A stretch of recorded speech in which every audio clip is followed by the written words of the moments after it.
பச்சரிசி, பால், பாசிப்பருப்பு, நெய், ஏலக்காய், கிஸ்மிஸ், முந்திரி, வெல்லம். இப்போ நம்ம பொங்கல் செய்யலாம் வாங்க.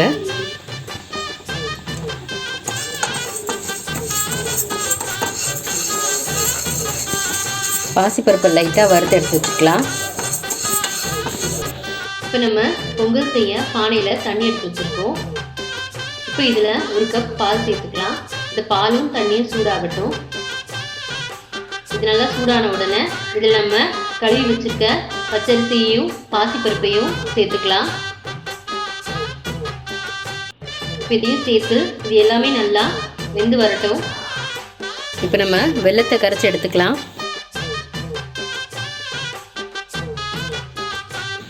பொங்கல்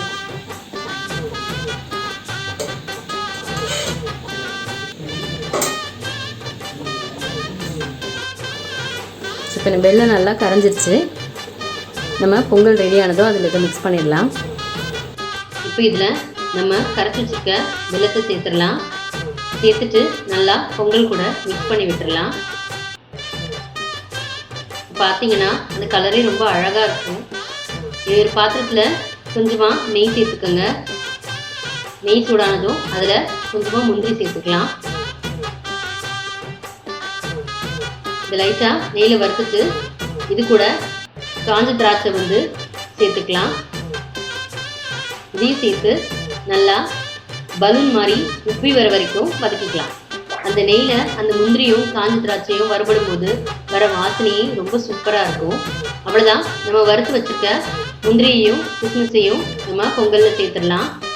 அவ்வளோதாங்க, நம்மளோட சூப்பரான இனிப்பு பொங்கல் ரெடி ஆயிடுச்சு. பொங்கல் திருநாளை கொண்டாடுறதுக்கு சுவையான இனிப்பு பொங்கல் ரெடி ஆயிடுச்சு. நீங்களும் செய்யுங்க. இது இன்னும் சுவையாக மாற்றுறதுக்கு நல்ல ஒரு வாசனைக்கு ஒரு 10 ஏலக்காய் தள்ளி இது கூட நம்ம சேர்த்துக்கலாம். இந்த இனிப்பு பொங்கலை போல இந்த வருடம் முழுக்க நம்ம வாழ்க்கையும் இனிமையாக இருக்க வாழ்த்துக்கள்.